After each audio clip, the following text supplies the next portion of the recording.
What's up, everyone? Brian here from Ride Your Money Wave. We all have to start somewhere, and I thought that I would create a video explaining how to invest your first $100, $1,000, and $10,000.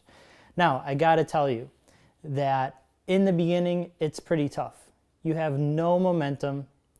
You probably lacked some financial discipline, and there's nothing wrong with that. We all start somewhere. You even lack some financial literacy. I mean, financial illiteracy is a huge problem in American public and even in American schools. And so your first $100,000, which is a huge number, I get it. Your first $100,000 takes a lot of time to save and invest. You are doing the heavy lifting. I want to emphasize that. You are doing the heavy lifting. But the beauty of compound interest is that over time, the market and your assets that you've bought, they suddenly do the heavy lifting. And at that point, you can take your foot off the gas, reallocate some of that money so that you can enjoy more of it now, and you will still continue to grow your net worth, your retirement accounts, and you'll still retire a multimillionaire. But before we can get there, we've got to start planting the seeds. So here you go. Here is how I would invest my first $100,000, $1,000, and $10,000. Grab a pen, write it down. Let's get to it. So my first $100, I would invest that money in books and coffee. Why books and coffee? Well, books because we got to get you educated, okay? $40, $50, $60 worth of books is going to give you probably 80 to 90% of the knowledge that you need in order to start investing and managing your money. Beneath this video, I listed all of my favorite financial books, not only books about finance, but also books about success, books that have influenced the way that I see things and the way that I think. And you can pick from any of those. But if I had to pick, let's say 3 to start with, I would say number 1 would be The Automatic Millionaire by David Bach. This is a great book because it gives you an introduction into investing automatically and kind of where to put that money. I can't emphasize enough that becoming wealthy comes down more to behavior and controlling your own emotions and therefore controlling your money than it does anything else. I know that reading The Automatic Millionaire had a big impact on me taking control of my money. The next book that I would read would probably be A Bogglehead's Guide to Investing. This is a book written by 3 different people, all put together under one investing thesis, which is that index fund investing and a properly balanced asset allocation portfolio over the long haul is going to generate plenty of wealth. This book is like the Bible for me in the sense that I keep it on my bookshelf and I reference back to it when I have specific investing questions. Towards the later chapters, it starts getting in more and more into strategy, like where you should put your most tax disadvantaged investments. And it's a book I can tell that for me is going to be paying dividends over the long haul. The third book that I would recommend isn't actually a finance book, but rather it's a business book. And it didn't hit the New York Times bestseller as far as I know. But it's a book that I thought was very approachable, very easy to understand, and really kind of laid out the foundations of business for me. And that was The Effortless Entrepreneur.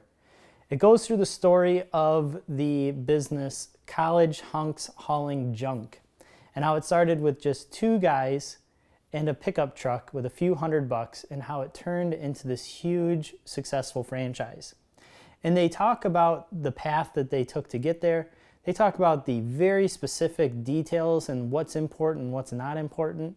This book I read years ago and I just remember underlining so many valuable key phrases that when I was starting my business, it played a big role in influencing me. Now, you may be wondering, why am I reading a book about business when we're here to talk about investing money? Well, guess what? That plays a role in some of the later money. So, $100, books and coffee. Now, why the coffee? Is it because you need coffee to get through these books? No. That coffee represents you taking people out and networking with them. That coffee is you asking people that are better off than you, that are in a position in life that you want to be in, asking them out to lunch, asking them out to coffee, asking for an hour of their time so you can pick their brains and hopefully develop a long-lasting relationship so they can mentor you. The coffee is huge because the book may take you a week to read, but these people can distill down years and years of money lessons, business lessons, investing insight into a single conversation. And sometimes all it is just a single sentence, just one nugget of truth that you need to change the way that you think, change the way that you see things, and it will start to change your life and you'll start to go in a more abundant and lucrative direction. So $100 is probably actually the best $100 you can spend. It's not investing in an individual stock. No, instead it is buying books and taking people out to lunch, buying them coffee, and picking their brains. And if you really want, you could argue that you could even get those books for free at your library, but if you're like me, I am proud of my books and I love writing in the margins and making notes all over them. All right, so your first $1,000, what are you gonna do with this? Well, this is a pretty easy one. And that is, you should already have open a Roth IRA. And if you don't have one open, go open one up with one of the major banks. We're talking about Fidelity, Vanguard, E-Trade, Scottrade, Ameritrade, you name it, okay? And by no way am I endorsed or affiliated with any of those. But open up your Roth IRA and then take that $1,000 and fund it. And once you put it in there, I strongly encourage that you invest in index funds. Now, where you are in life and how old you are is going to determine what index funds you invest in, stocks versus bonds, and how much you are going to be investing. But if you're watching this, I gotta imagine that you're in the first third of your life and you should be investing largely in stocks. One of the most popular stocks to invest in, index funds to invest in, is VTSAX through Vanguard, and that is the Vanguard Total Market Index. Here you are owning over 3,700 companies. You get Amazon, you get Apple, you get Google, you get Facebook, you get all the big names. You got Tesla in there, you got Yum Brands, Pepsi, Coke, you name it. You got pharmaceuticals, you got consumer staples, you got utilities, you got, finance, you got technology, you got everything. Any publicly traded company in the US stock market is included in that index fund. So by buying the total markets fund, you are literally just buying the entire US economy.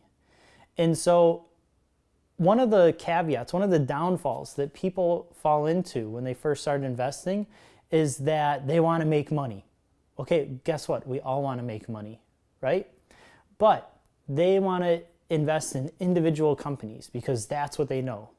They grew up watching Disney. They love drinking Pepsi. Oh my God, I use Amazon.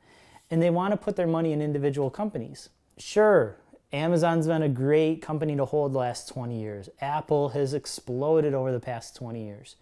But that lacks diversification.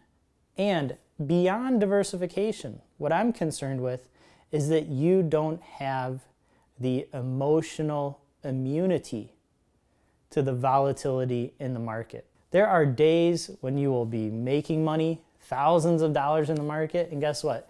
There are days, even weeks, when you will just get pummeled in the market.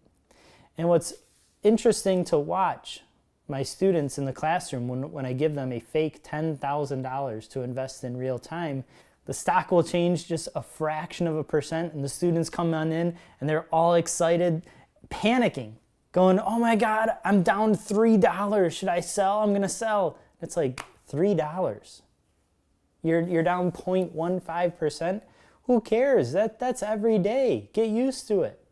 Call me when you're down $300, right? Call me when you're down $3,000. I mean, it's not that big of a deal. You have to develop thicker skin if you're going to be investing in the market.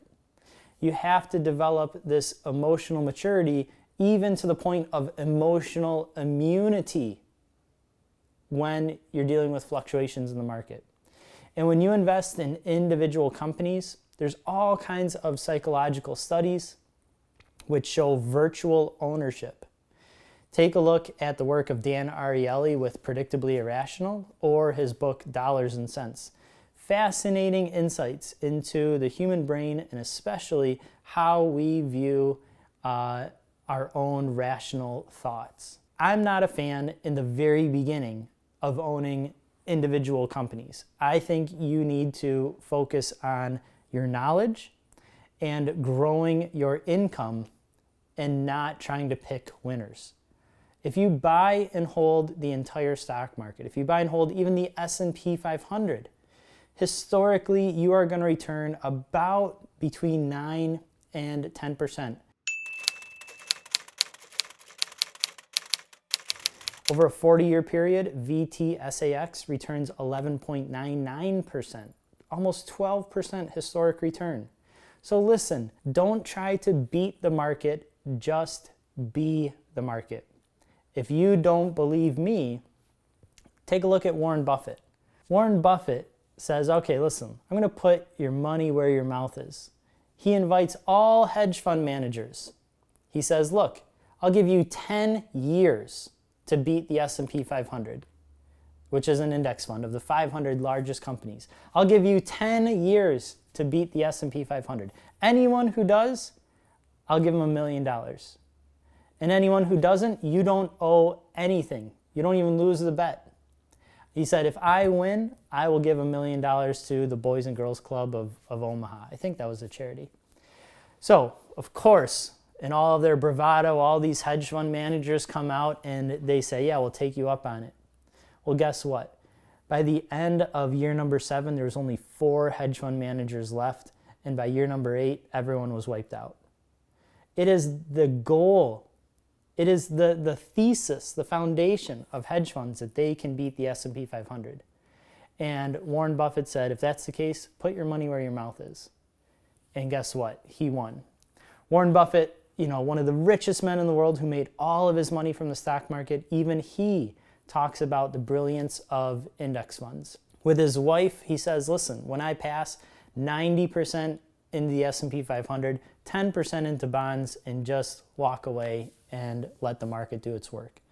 If you have one of the richest men in the world who created over $90 billion worth of wealth for himself, telling you, listen, just buy and hold the S&P 500, why would you take any other advice? $1,000, invest in an index fund, okay? And then back that up by your first $100, which is reading books about investing and about index fund. We covered the $100, the first $100, how you're going to spend it.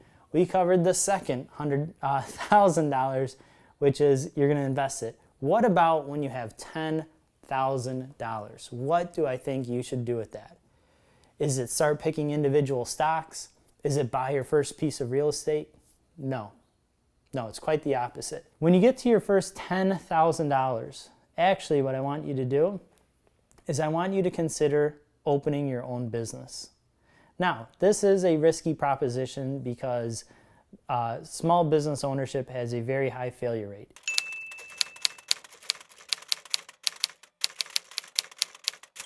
If you want, and you say, listen, I have no desire to do that, listen, I'll cut to the chase, invest it in index funds, and we'll see you at the next video. Not before you press like and subscribe. If you're up to it, okay? If you're up to it, I strongly suggest you start a side hustle, that you start a business. And the reason being is a multitude of things. Number one, it is going to change you as a person. It's going to make you develop in so many different facets. It's going to develop your soft skills. You're going to learn new skills. Even doing this YouTube video, I'm learning so much about editing and audio, right? And I'm actually enjoying this new acquisition of skills, which, by the way, can be marketable in other areas of my life that I can use to make money. Small business ownership, it's going to teach you about marketing. It's going to teach you about accounting. It's going to teach you website design. You're going to learn, SEO, search engine optimization. You're going to learn all these new things that in the beginning is going to be like pinball. You're going to be bouncing around, but over time, it's going to send you in a specific direction. If you want to get a jump start on that direction, you start off by asking two questions that have to be answered before you start a business. What problem can I solve? If you want to make money in a business, you have to solve a problem of other people. So for me, the problem that I solve is that people want beautiful images to remember their wedding by, and they want to do it in a fun, relaxed environment. And that is the problem that I solve. People have a lot of anxiety and worries about wedding. I take care of those problems from the very first consultation, holding their hand, giving them vendor recommendations, creating timelines for them, all the way through the very end, delivering their images and staying in touch with them afterwards in case they need anything else like a wedding album. Question number one is, what problem can you solve? And the second question you have to answer is, what skill set do I have that I can apply to that market problem? And those two answers coincide with each other, then there's room for you to start a business. And in starting that business, what I like about it is that, look, you have a tank of willpower. You have a tank of decision making every single day. And over time, that tank of willpower gets depleted. Taking the approach of money, of always saying no to yourself, it gets difficult, right? You can only cut your budget down to zero. You can only cut your standard of living so low. But if you change your focus and instead, how can I raise my top line? How can I make more money? So maybe I don't have to say no as often, but I can take that extra money that I'm making and I can put that to work for me.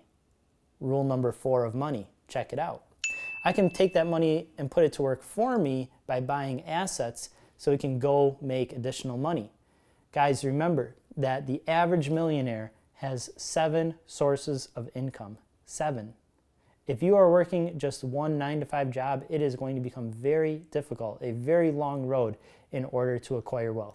You have to develop additional sources of income.